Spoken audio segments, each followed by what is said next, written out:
Bonjour à tous, j'espère que vous allez bien. Voilà les vidéos de cette semaine. Moi je suis en train de corriger le travail d'éthique, pas d'éthique, excusez-moi, de leadership. Je n'ai pas fini, il m'en reste 6 à corriger, je pense.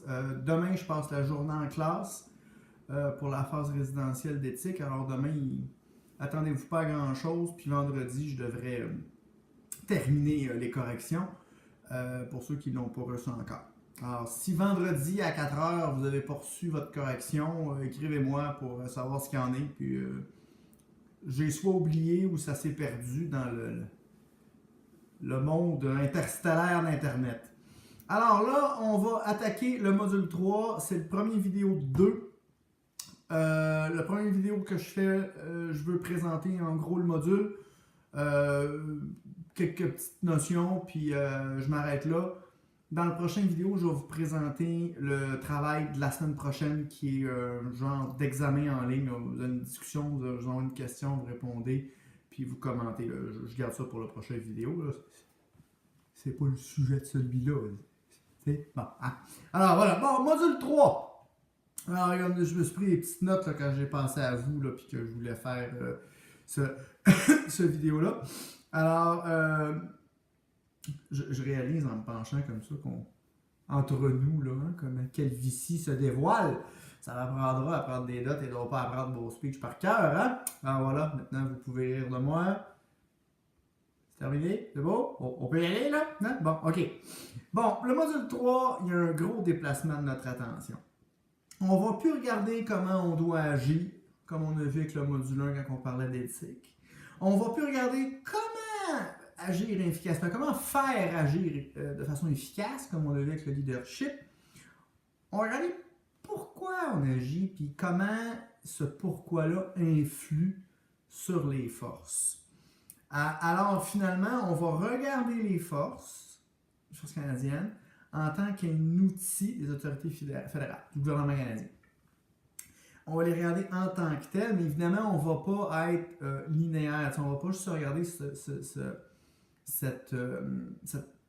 comment dire, on va y aller à fond, on va regarder ça à fond, on va regarder comment c'est quoi les dynamiques qui s'installent, puis qui influent sur les forces, puis comment que les forces peuvent aider, puis c'est quoi le rôle des forces là-dedans, puis c'est quoi l'impact de ces situations-là sur les forces, puis sur ce qu'elles doivent faire. Alors, c'est un gros bloc, c'est un gros module, il y a beaucoup de choses, puis c'est des sujets qui sont plus diversifiés que, excusez-moi, qu'on a vu dans les 2 premiers modules là, qui étaient très ciblés. Donc, on va regarder, entre autres choses, la place des forces canadiennes au sein du gouvernement. Alors ça va nous amener à jouer avec des notions comme le contrôle civil des affaires militaires. Hein? Parce qu'au Canada, on est un pays démocratique, une monarchie constitutionnelle parlementaire. Ce sont les autorités civiles de la Chambre des communes, le gouvernement et ultimement, tout ça, ça revient que c'est le peuple canadien qui a le contrôle de l'armée au Canada. Ça, c'est une notion qu'on va aborder et qui est fondamentale quand on veut comprendre c'est quoi les forces armées au Canada et la culture des forces canadiennes. Alors, les forces, dans ce contexte-là, deviennent un outil clé de la politique de défense du gouvernement et de sa politique étrangère. Alors, je vais revenir sur la notion d'outil après parce qu'elle est assez fondamentale dans ce module-là, puis elle vient avec le contrôle civil. Hein, un va avec l'autre. C'est le pattern qui définit l'action des forces canadiennes, c'est quoi qui vous contrôle, comment ça vous contrôle, puis c'est où vous allez aller, comment vous allez aller.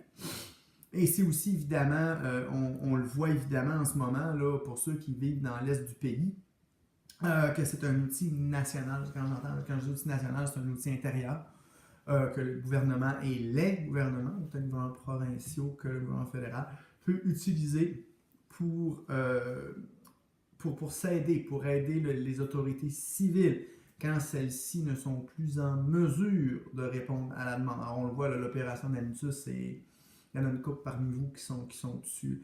Alors ça roule là, avec les inondations au Québec, en Ontario, au Nouveau-Brunswick, l'armée est allée aider. On l'a vu dans le passé avec le verglas, on l'a vu avec les inondations dans l'Ouest aussi. On l'a vu avec la crise d'Oka, qui a marqué ma jeunesse. J'avais 9 ans, je m'en rappelle. C'était quelque chose. Je viens de la région de Montréal, en passant, alors c'est pour ça. De Montréal, en fait. Alors c'est pour ça que ça m'a marqué quand j'étais tout petit. Pas que je suis pas grand aujourd'hui. Alors voilà, c'est la place des forces armées canadiennes au sein du gouvernement, un outil à plusieurs niveaux qui sert de plusieurs facettes à son utilité en tant qu'outil. Ce qui est important, et puis je l'ai abordé un peu, c'est quand on est un outil, eh bien on subit, n'est-ce pas? On a une autonomie limitée. Les forces canadiennes ne sont pas autonomes. Dans gestion des affaires militaires, il y a une autonomie interne. Encore là, limitée, mais plus forte que une autonomie absolue où les forces choisiraient où elles opèrent, où elles vont en mission. Or, les forces canadiennes peuvent choisir, on va faire telle forme d'entraînement. Mais les forces canadiennes n'ont pas choisi d'aller en Afghanistan. C'est le gouvernement fédéral qui a dit, tu t'en vas en Afghanistan, puis c'est ça ta job. Fais-la, comme toi tu penses que c'est bon de le faire, mais tu t'en vas en Afghanistan. C'est le gouvernement qui l'a dit. Donc, l'autonomie, elle est limitée. On subit. Et ici, les forces canadiennes, en tant qu'elles sont un outil, elles ne se servent pas elles-mêmes, elles servent l'autre. Dans ce cas-ci, c'est le Canada, les Canadiens, le gouvernement canadien. Alors, quand on prend une décision à tous les niveaux des forces canadiennes, et on l'a vu ça, là on fait un pont entre deux modules quand on parlait de servir le Canada en soi-même. Mais ça, c'est à tous les niveaux. Et autant je dis la petite décision, mais je ne veux pas dire petite dans le sens insignifiante, mais les décisions de plancher, les décisions les plus tactiques possibles, à la décision la plus stratégique que vous pouvez imaginer, chacune de ces décisions-là, eh bien, elle doit viser à servir le Canada parce que c'est la nature de l'organisation. C'est un outil. Je mets des guillemets à outil, parce que je veux pas que ça ait l'air péjoratif. Là. C'est vraiment juste une image que je veux donner pour rendre compte de ce que sont les forces dans les faits. Et c'est pour ça, et là on en vient à un des gros blocs du module, c'est comprendre le Canada dans le monde. Il y a aussi comprendre le Canada à l'interne. On a des lectures qui vont porter sur le fonctionnement du gouvernement, sur la gouvernance, sur comment le QGDM fonctionne. Il y a même une question là-dessus. Là où on va plus dans la constitution de la régie interne, où on explore un peu plus la dimension du contrôle civil sur les affaires militaires, comment ça se matérialise, comment ça s'exprime dans les faits. Mais aussi, et ça nous permet un peu de comprendre justement que c'est un outil qui n'est pas autonome, puis qui répond aux besoins du Canada, qui sert le Canada avant de servir les forces.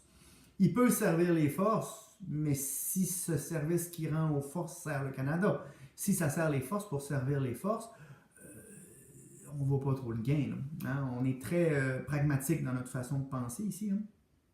Maintenant, il faut aussi regarder comment on peut comprendre le Canada dans le monde. Comprendre le Canada dans le monde va nous aider à comprendre pourquoi les forces vont en Haïti, pourquoi les forces sont en Afghanistan, pourquoi les forces sont au Mali en ce moment. Et à quoi ça nous sert de comprendre pourquoi les forces vont en Afghanistan? Quand on est en Afghanistan, on est encore toujours en train de servir le Canada. Ça se peut que de comprendre ce que ça veut dire servir le Canada dans ce cas-là nous aide à mieux comprendre notre mission puis à mieux la faire. C'est pour ça que vous avez des briefings avant de partir.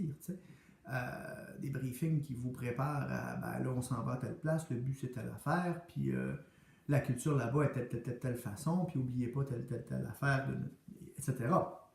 Alors, en gros, on explore la théorie derrière ces considérations-là ici. Puis, en fait, moi, ce que je trouve qui est intéressant pour vous à ce niveau-là, c'est que si on fait bien notre travail, puis qu'on arrive à bien percer certains de ces mystères-là, pour vous, après ça, c'est pratique parce que vous allez avoir des outils pour vous dépatouiller par vous-même, puis comprendre par vous-même les choses. Moi, je valorise ça. Je pense que c'est payant pour vous d'avoir cette souplesse-là. Quand vous allez voir vos briefings, vous allez mieux les comprendre aussi. Vous allez voir la matrice derrière tout ça. Là, puis c'est utile pour vous. Alors là, je vais finir pour les dernières minutes qui me restent pour cette vidéo-là avec une théorie pour essayer de comprendre comment les décisions se prennent et comment le Canada peut interagir dans le monde. Je vais plus me concentrer sur la théorie des relations internationales, la relation de politique de la défense. Puis je vais parler de la théorie des forces profondes.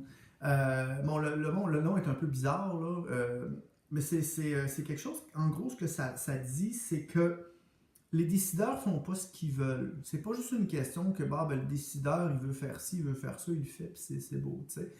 Il y a des forces qui agissent sur le décideur et des décisions qui agissent sur ces forces-là. Généralement, la puissance de la force est plus vigoureuse sur le décideur que l'inverse. La pression est tout simplement plus forte. Quand je vais vous donner quelques exemples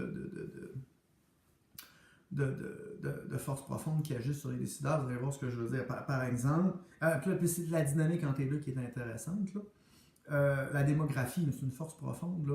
Je veux dire, un décideur, il doit faire au Canada, il est pogné de délai avec le fait qu'on a juste 35 millions. Il ne peut pas agir comme si c'était un pays de 300 millions. Ça donne un impact et sur sa politique de défense et sur sa politique étrangère. En politique de défense, on va avoir une petite armée, on a juste 35 millions. On n'aura pas une armée de la taille des États-Unis qui sont 300 millions, c'est forcément. Et ensuite de ça, on a un territoire énorme. Un autre facteur, la géographie. Le Canada est le deuxième plus grand pays au monde. Il faut protéger 3 océans, en plus d'avoir un immense territoire, et on est juste 35 millions. Alors là, la politique de défense, elle doit tenir compte de ça, puis ça a des impacts, veut pas, sur le décideur. C'est sûr que le décideur peut prendre des décisions, parce que c'est ce que ça fait un décideur, ça prend des décisions, puis modifier un peu ces forces-là. Il peut essayer d'encourager la démographie à augmenter, mais il n'augmentera pas de 265 millions, puis rattraper les États-Unis pendant son mandat de 4 ans, ou même sur... je ne sais pas combien d'années ça peut prendre pour arriver à augmenter tant que ça. Alors, vous voyez l'idée. Alors, c'est pour ça que je dis que les forces la pression des forces est plus forte, mais on peut avoir un impact sur l'autre. Évidemment, un décideur ne peut pas changer la composition géographique du Canada. Il n'y a pas d'incidence là-dessus. Alors lui, il faut qu'il prenne ça en compte, puis qu'il prenne ses décisions, puis qu'il développe ses politiques en fonction de ces données-là. Il y a le contexte international, où là, peut-être que l'influence du décideur peut être plus intéressante. Et c'est justement de se positionner, de positionner le Canada sur le chiffre international, de sorte à ce que notre voix soit mieux entendue, puis là, qu'on ait plus d'influence sur ce contexte international-là. Et là, vous voyez, on gagne en force et en vigueur, puis ça vient jouer. Le décideur, puis le Canada a plus d'impact sur cette force-là. Les finances aussi, c'est pas un facteur à négliger, évidemment. Là, c'est dans les notes de cours, on vous parle, et avec raison, de l'idéologie du décideur. C'est évident que ça a un impact, mais son idéologie, elle a pas... c'est pas de la culture hydroponique là, qui pousse dans rien, là. Stephen Harper, c'est un conservateur, mais le terreau conservateur existait au Canada, comme le terreau libéral existait. Il y a des courants de pensée, il y a des mentalités qui influent là-dessus, puis qui influencent les leaders qui veulent rejoindre sa base en prenant telle décision. Voilà. Donc, c'est de bien doser, de bien comprendre comment ces facteurs-là, ces pôles-là, c'est l'acteur, le décideur, puis le contexte, les forces qui agissent sur lui, puis lui qui agit sur ces forces-là, ont leur interaction, leur dynamique. Je suis allé vite, mais comprenez, si je suis allé trop vite, puis que ça vous mêle, vous pouvez toujours me poser des questions, évidemment, là, mais concentrez-vous sur l'idée qu'il y a une mécanique, puis vous allez être capable de l'analyser par vous-même. Vous allez dire, ok, Stephen Harper, quand il décide qu'on va en Ukraine, oui, il prend la décision, mais c'est quoi les facteurs qui peuvent avoir influé sur lui pour faire ça? C'est quoi la nature de cette décision-là? Qu'est-ce que ça nous donne?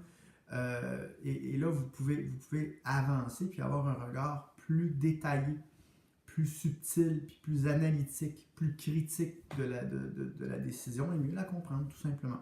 Alors, je m'arrête là pour la première vidéo. Excusez-moi, il est un petit peu long, mais bon, j'ai essayé de rendre ça intéressant. Puis encore une fois, si vous avez des questions, n'hésitez pas.